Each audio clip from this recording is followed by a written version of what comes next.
Halo Sobat Jiwa, selamat datang di podcast episode pertama kita, podcast Bipolar Disorder. Senang banget nih bisa ngobrol bareng kalian hari ini. Nah, di podcast ini kita akan belajar lebih dalam lagi tentang kesehatan mental, khususnya bipolar disorder.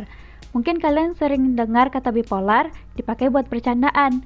Padahal sebenarnya bipolar itu bukan sekadar mood swing biasa, tapi sebuah kondisi mental yang serius.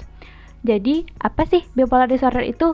Nah, bipolar disorder adalah gangguan suasana hati yang ditandai dengan perubahan ekstrim antara dua fase mania dan fase depresi.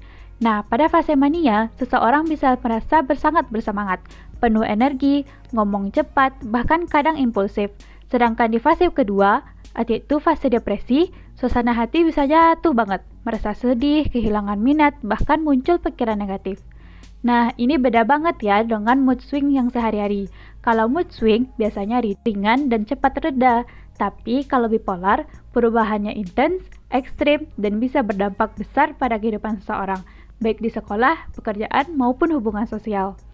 Nah, sayangnya nih teman-teman, masih banyak mitos soal bipolar. Ada yang bilang bipolar itu cuma orang gampang marah, padahal salah besar.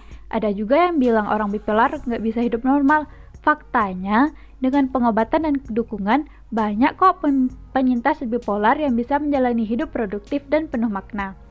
Menurut data WHO, jutaan orang di dunia ini hidup dengan bipolar. Jadi, ini bukan kondisi langka dan justru penting untuk kita pahami.